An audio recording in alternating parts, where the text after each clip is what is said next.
On aurait pu continuer, hein. Voilà, oui. Bonsoir, Muriel. Ça va? Ça va bien. Bon, tu es entrée.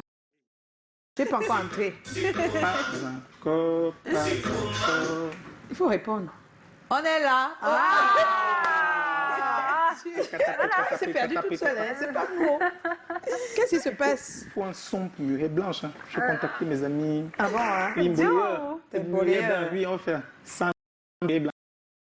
Un son pour Muriel Blanche. Tu vois, tu es en retard. Hein? De qui?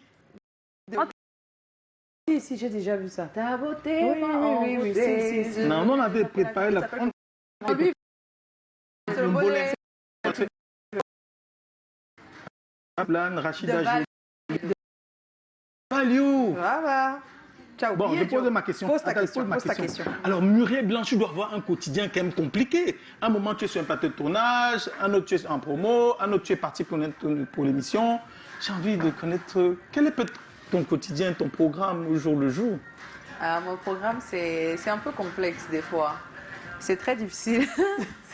Parfois, c'est très chargé. C'est-à-dire qu'une journée typique Muriel Blanche, je me réveille le matin, je prends juste...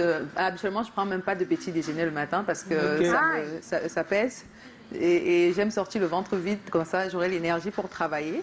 Donc, entre le tournage, les émissions, les voyages, c'est très compliqué, très compliqué. Bon, aujourd'hui c'était calme? Plus ou moins. Aujourd'hui, c'était calme. C'était un peu calme par rapport aux autres jours parce que j'avais que des émissions à faire aujourd'hui. Voilà. Pas de tournage. Non, pas de tournage, oui. Pas de Mais il y a le préparatif aussi du gala. Non, pas de voyage. Pardon? Les préparatifs du gala? Oui, les préparatifs du gala. Mais là, pour l'instant, je suis un peu concentrée sur la promo pendant que on peut C'est l'organisation aussi. Hein. Ah, ça, c'est une vie, ça. Alors, Ernestine a la deuxième question. Alors, Muriel Blanche, actrice, hein, de longs métrages et de courts métrages et des séries, notamment celle de Madame Monsieur. Et aujourd'hui, tu es dans le tournage de La Bataille des Chéris. Dites-moi un tout petit peu comment ça se passe. Ça va? Tout va bien jusqu'à présent? C'est compliqué. C'est compliqué parce que c'est assez difficile de manager tout ça. Le tournage, je suis actrice principale et donc je suis pratiquement dans toutes les scènes. Et en parallèle, je suis chroniqueuse et les émissions ne se tournent pas au Cameroun. Et je suis en train de préparer le gala. Donc, il faut trouver le juste milieu entre tout ça. Et elle est maman. Et je suis maman également.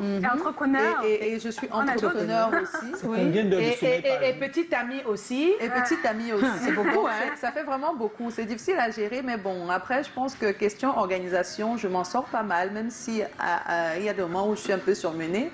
Mais bon, je pense que ça vaut le coup aussi des fois. Ça vaut le coup. Hein. Ça se passe bien les tournages de Bataille des Chéris? Oui, ça se passe super bien. On peut connaître l'histoire à ce stade? On peut pas. C'est vraiment une bataille des chéris, comme dit le titre? C'est un très gros projet qui arrive. C'est effectivement une bataille des chéris et ça va se crêper les chéris. C'est les chéris qui bagarrent? Les chéris eux ou les chéris? Les chéris. Ah, les hommes qui bagarrent? C'est tout le monde qui bagarre. Hommes, les femmes. Tu vois, ça l'arrange que ce soit les femmes seulement qui bagarrent. Mais ça doit être lourd parce que maman... J'ai vu Joe, non? Joe, mais pourquoi? Oui, mais si vous... Peut-être qui c'est peut-être celui dans la série, non? C'est pas peut-être déjà un rôle. Pourquoi pas? C'est pas... Mais longtemps tu étais timide. Non, il faut nous dire, parce qu'en fait, Ebenezer Kefombe nous a dit une partie. Mais je pense qu'avec lui, il a arrangé. Il a un peu arrangé. Non, dis-nous. N'arrange pas, dis-nous. Il était timide quand on disait couper. C'est une machin comme ça, c'est la Non, en fait, la vérité, c'est que... En fait, c'est que... Autant de monde. Il y a trop de gens. Mais c'était un événement, non? Comme des... Non, je parle pas seulement de la partie filmée. Je dis même derrière, il y avait trop de monde. Oui, il y a tout le monde. Oui, il y a beaucoup de techniciens. Et donc, tu as peur des techniciens, Joe? Non, mais Joe, il était tellement... Je n'en revenais pas. J'étais choquée de voir à quel point Joe était timide. Mais c'est comme ça, Joe. Ce qu'il fait sur le plateau ici, c'est pas la même chose. Non, mais attends, il a l'énergie parce qu'il est derrière ici. Vous le voyez derrière nous.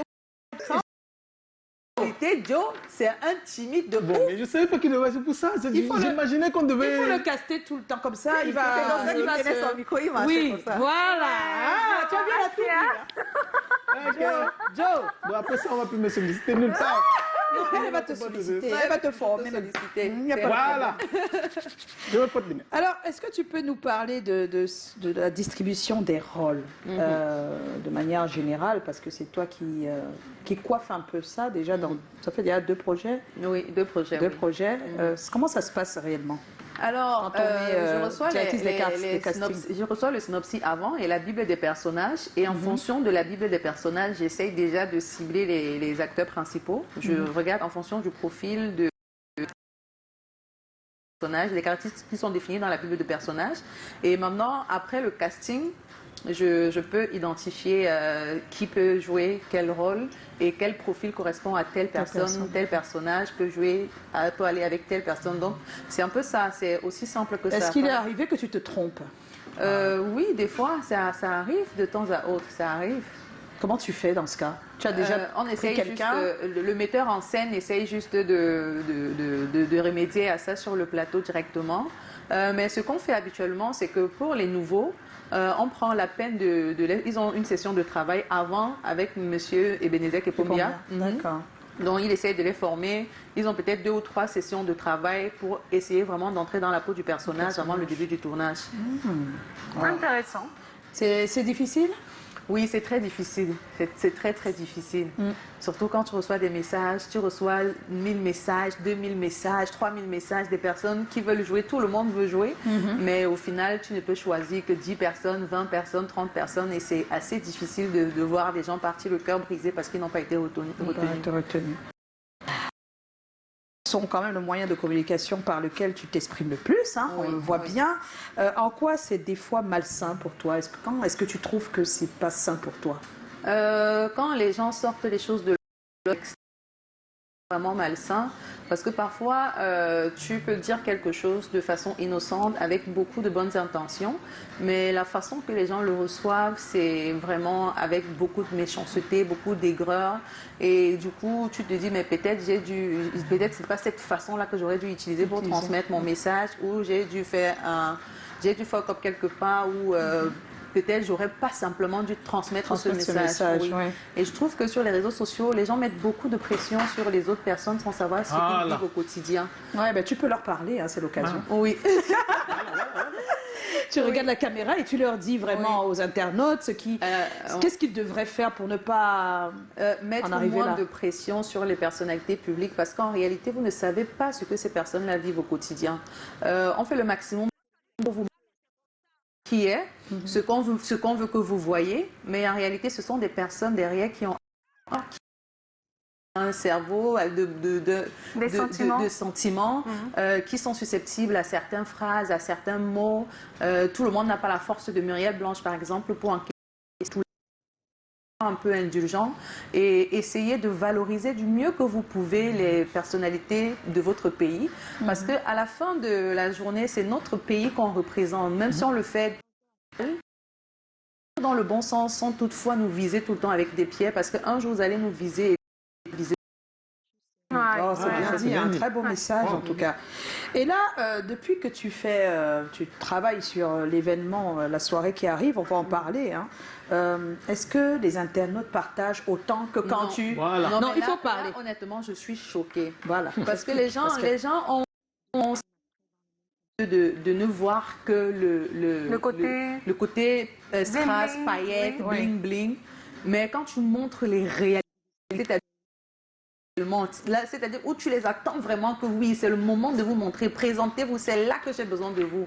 C'est où tu vois une publication qui va de... Tu as l'habitude d'avoir des publications à 40 000 likes, tu vois 1000 likes, 2000 likes, 5 partages, 10 partages, mais pourtant, bien avant, tu as fait une publication, tu as mis une tenue, tu étais fraîche, tu avais une belle paire de chaussures, une belle paire de lunettes, un beau sac, et puis tu as 40 000 likes. Tu te dis, mais finalement, vous voulez quoi concrètement sur les réseaux sociaux si vous ne pouvez pas... Si une cause comme la Fondation Cœur de Mère, où on est en train de sensibiliser les mères qui souffrent seules en milieu rural, qui n'ont aucun soutien, ne vous touche pas. et que le seul truc qui vous intéresse réellement, ce sont les vêtements que Muriel Blanche a portés, ce sont les chaussures que Muriel Blanche a portées, alors à quoi ça sert de nous de pleurer dans le dos des personnalités publiques tous les jours pour qu'ils défendent des causes, si vous-même vous n'arrivez pas à suivre ces causes-là qu'on défend.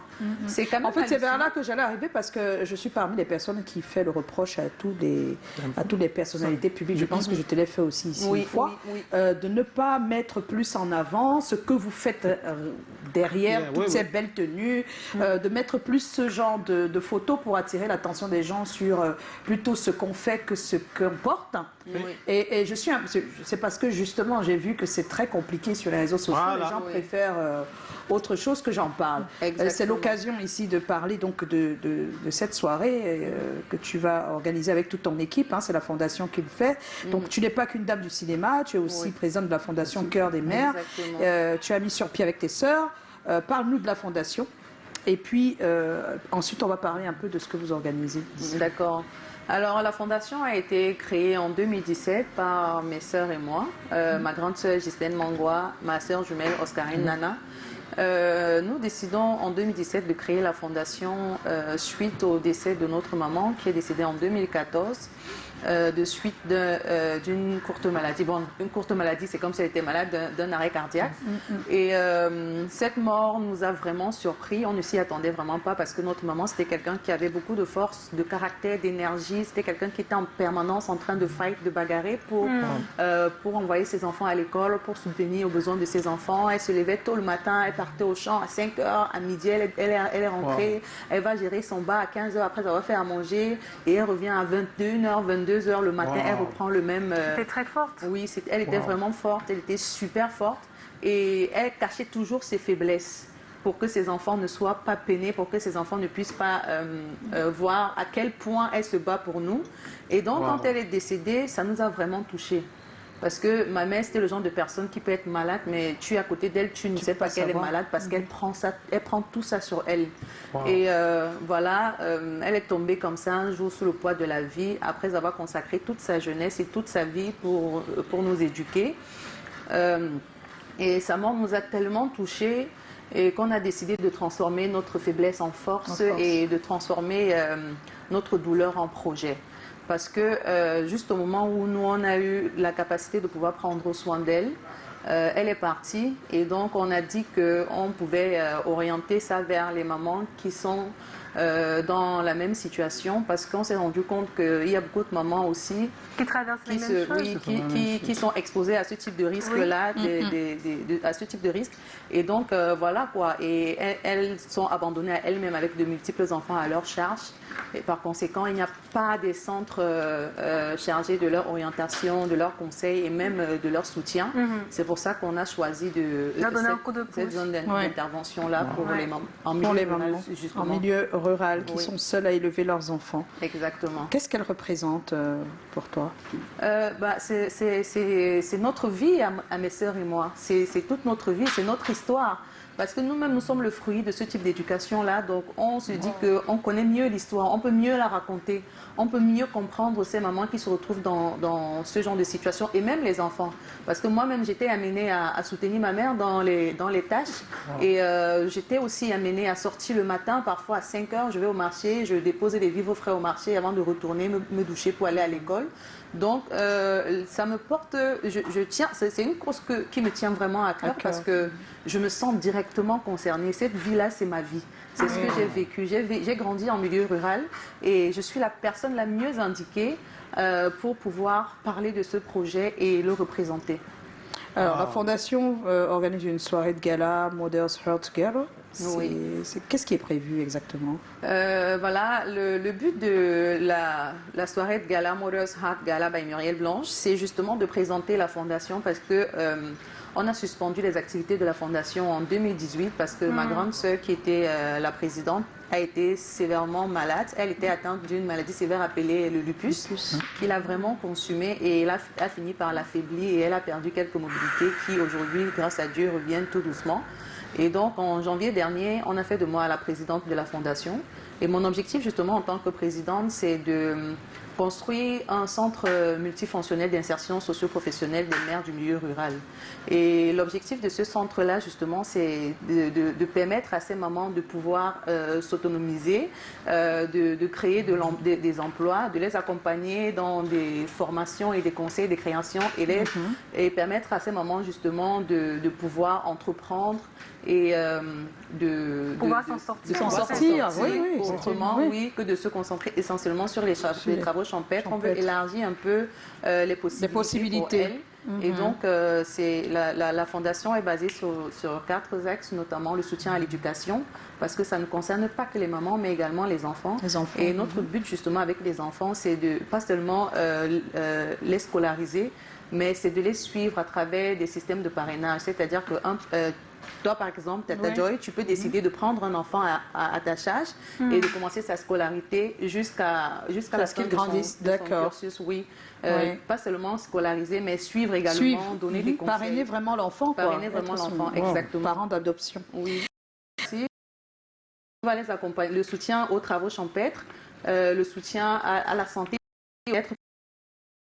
Ces mamans et elles n'ont pas vraiment le temps pour eux. Parce que le peu de temps qu'elles ont, elles s'occupent de leurs enfants. Donc, il faut bien un petit moment où elles se concentrent essentiellement sur elles. On va prendre des vacances, on peut décider de choisir 10 mamans. Voilà, ou même à l'étranger pour qu'elle se détende pendant une semaine. Et puis elle récupère, reprend des forces. Elle reprend des forces, véritablement. Alors, il y a quelques réactions là sur la page. Il y a Ivy Rosange, c'est comment? On est là. Quelles sont les conditions pour adhérer à la fondation, s'il vous plaît? Alors, la charte de la ma fondation. star préférée. Merci. Ivy. La charte de la fondation sera disponible. La charte d'adhésion à la fondation sera disponible sur la page Facebook et sur le site d'ici la fin de la semaine. Donc le site c'est fondationcoeurdemai.org. Donc d'ici la fin de la semaine, vous aurez toutes les informations relatives pour l'adhésion. Il y a Iris Soda. Waouh, cette femme, je l'admire tellement. Reçoit tes cœurs, ma star. Merci beaucoup. Bon, mais dis-nous. J'ai dit, elle vient juste de le dire. Il y a quelqu'un qui dit, il n'y a pas les selfies. On a mis les selfies en début de Je vois pas de musique pour faire que du cinéma. Voilà. Mais je t'aime vraiment dans tes séries, surtout Madame, Monsieur. C'est Eliane Dormont. Merci beaucoup, Eliane. Non, je n'ai pas laissé la... Juste que je fais, je n'ai pas suffisamment de temps pour la musique. Et tu sais, la musique, pour moi, c'est une passion. Et voilà, je reviens, ne t'inquiète pas, on est là, on est ensemble. Il y a Théo La Flamme, je suis loin dans le ndé, mais je tiens à encourager notre pépite et lui dire d'aller de l'avant. Ernestine, t'es waouh. Pourquoi tu veux que mon petit cœur bat? Non, c'est bon, ça m'énerve. Je te passe mes salutations ainsi qu'à tout le monde sur le plateau. Ma question est, comment fais-tu pour t'en sortir? On l'a posé en début. Hein. Oui, j'ai répondu à la question. Eh oui, tout à l'heure. En tout cas, il y a pas mal de messages pour toi, Muriel Blanche. Alors qu'on va accueillir ici Joskangwa Chumo et Cédric William Developer. Ils vont nous parler de quelque chose dont on parle déjà un peu Volt et de CoDreams. J'aimerais bien moi aussi savoir de quoi il s'agit. Ils arrivent et ils nous retrouvent dans un tout petit instant.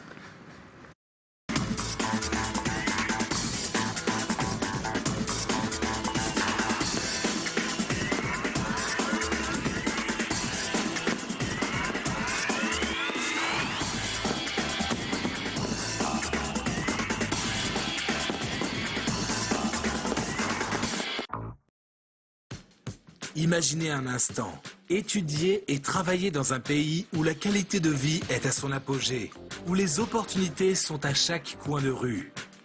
Imaginez-vous découvrir les merveilles architecturales, les paysages à couper le souffle, les soirées animées, les cultures variées et vivre en toute sérénité. Vous pouvez réaliser ce rêve aujourd'hui, sans avoir à débourser des millions pour financer une procédure d'immigration complexe et incertaine. Covelt ouvre les portes de la République fédérale d'Allemagne à travers CoDreams.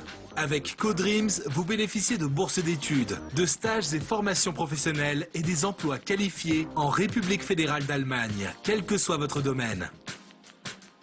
CoDreams suit un processus de sélection en plusieurs étapes. Tout d'abord, il y a une première phase de présélection en ligne. puis un examen écrit sur l'ensemble du territoire national pour les candidats retenus lors de la présélection.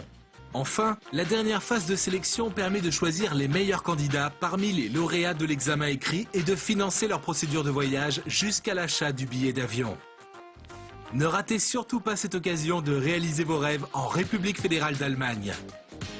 Rendez-vous sur notre site web dès le 15 mars 2023 pour vous inscrire pour le projet CoDreams.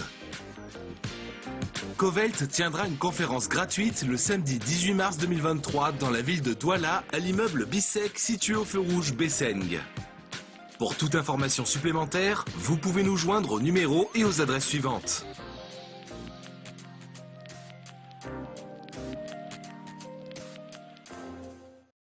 Voilà, on vous l'a dit, ils sont là les business developers. On a Josquin et on a Cédric. Bonsoir à vous. Bonsoir. Merci, madame. Oui, alors à présent au Cameroun, on entend parler de Covelt et de CoDreams. C'est devenu une tendance. De quoi il s'agit et puis quelles sont les motivations derrière ce projet? Merci d'abord, madame, pour l'invitation sur ce plateau en ce jour. Je tiens aussi à dire bonsoir à tous les autres panélistes. Bonsoir. Le projet CoDreams, en effet, est un projet mis sur pied par l'entreprise allemande Covelt. D'accord. Un projet qui est un support financier et administratif des personnes qui souhaitent immigrer vers la République fédérale d'Allemagne. Quand je parle de personnes spécifiques, je parle de travailleurs qualifiés, de chercheurs d'emploi, d'étudiants et d'apprentis. D'accord. Et bien évidemment, pour les candidats qui seront sélectionnés dans le cadre de ce projet, leur processus d'immigration est en charge par l'entreprise allemande Covelt et ses partenaires. Ah d'accord, c'est exactement ça. Maintenant je comprends mieux. Oui, Cédric, est-ce que la connaissance de la langue allemande est indispensable dans ce processus? Non. Pour le processus de sélection, la connaissance de langue allemande n'est pas indispensable. D'accord. Donc on peut adhérer, on peut voyager sans savoir parler allemand. Madame, non. On ne peut pas voyager sans connaître la langue allemande. Mais nous travaillons sur l'exigence de l'ambassade d'Allemagne. D'accord. Le cadre où nous nous trouvons. C'est quoi le process? Dans la première phase, il y a des conditions. Il faut vivre légalement sur le territoire camerounais. Que vous soyez congolais, sénégalais et tout. Tant que vous êtes résident au Cameroun, ça passe. D'accord. Il faut être titulaire d'un baccalauréat ou d'un GC Advanced Level pour les anglophones. Oui. Pour les personnes d'expression anglaise.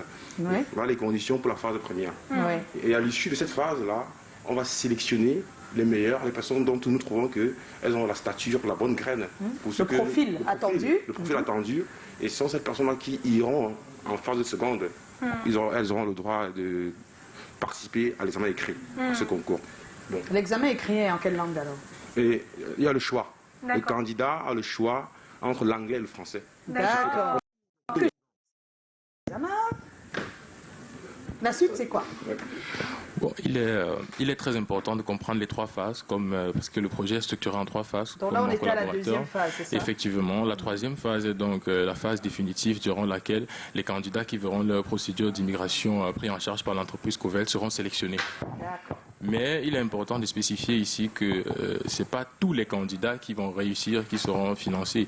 Donc il y aura une sélection. Les meilleurs, effectivement, les meilleurs seront sélectionnés. Leur procédure sera prise en charge par l'entreprise allemande. Et il est aussi important de noter que ce n'est pas tous les candidats, comme mon collègue l'a dit tout à l'heure, qui iront à la seconde phase.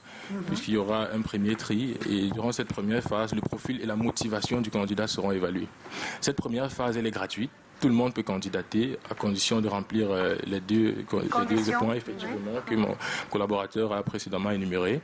Et à la deuxième étape, pour ceux-là qui arriveront donc à cet examen écrit, il y a deux choses qu'il faut faire. Premièrement, il faut signer le document de participation à l'examen. Pour les mineurs, ça doit être signé par un représentant légal ou un parent. Et il faut s'acquitter des frais d'examen. Ça aussi, il est important ici de marteler parce que selon le contexte camerounais, il y a beaucoup de personnes, parce que les inscriptions ont Là, débuté. vous avez repris les deux phases. Oui, parce qu'il y a des... On attend la troisième phase depuis et il est déjà l'heure. Il y a des détails, il n'y a pas de souci. Parce que vraiment, on a besoin de savoir la troisième phase, c'est laquelle? Une fois qu'on a été sélectionné, oui. La troisième phase, c'est la phase de... Une fois qu'on a été sélectionné, on entame avec les procédures de voyage. Oui. les sélections sélectionneurs, on organise. Il y aura les profils des étudiants, des élèves étudiants. Il passe pour apprendre la langue ou pas? Non, la langue est une obligation. Mais après, mais pas dans le processus de sélection. Pas dans le processus. Oui, pas dans le processus, juste après. Une fois que la personne a été sélectionnée, il doit répondre aux exigences de l'institution qui l'invite en Allemagne, si c'est une entreprise ou une école. L'institution exige un niveau que le candidat devra. Et ça nous amène à un point très important, les choses qui ne sont pas prises en charge par Covell. Parce que là, on a ce qui a été pris en charge. Je pense qu'il est important aussi de dire ce qui n'est pas pris en charge par Covell. Il y a deux choses principalement. Il y a les frais de cours de langue, ça veut dire le candidat qui a été sélectionné devra donc lui-même s'acquitter de ses frais de cours de langue, des examens à l'institut pour pouvoir avoir le niveau nécessaire. Et la deuxième des choses, c'est donc les pièces personnelles, le passeport, l'acte de naissance, parce qu'il y a des personnes qui ont beaucoup de... Alors, combien de temps faut-il pour un candidat sélectionné pour se retrouver en République fédérale d'Allemagne? Voilà, à partir du moment où ça on va terminer par là parce que on a débordé le temps. Ok. Tout dit que répondre clairement à la question, il n'y a pas de temps prédéfini. Ça dépend d'un profil, ça varie d'un autre. On ne saurait vous dire, ok, 6 mois, 5 mois, ça dépend du profil du candidat. Maintenant que le candidat sélectionné connaissait déjà la langue allemande, c'est là où c'est plus avantageux pour ce candidat, parce que là, ça va plus vite. Sinon... On va vous remercier, Cédric, William et Josquin. Merci d'avoir été là et on espère vous revoir certainement pour mieux expliquer parce que on a compris certainement une partie, mais il y a encore pas mal de détails, je pense que... Il y a les numéros, pour ceux qui n'ont pas compris, peuvent appeler. Il y a des numéros de contact qui vont s'afficher, effectivement. D'accord. Voilà, ils peuvent appeler sur ces numéros pour vous joindre, pour avoir toutes les informations. Merci, bien des choses à vous. Merci. On était en compagnie de Muriel. Et n'oubliez pas, la soirée de gala, c'est prévu pour le 6 avril au Sendos Plaza à Bonapriso, Douala. Voilà. Et le match de gala, c'est le 2 avril. Merci Muriel, bien des choses à toi et on attend aussi la bataille des chéris. Oui, voilà. bien sûr. On va voir si tu es une chérie qui sait se battre. Voilà. Peut-être c'est pour moi que les chéris se battent. Qui sait. Merci à tous. On se retrouve demain à 17h. Ne manquez pas le rendez-vous et surtout...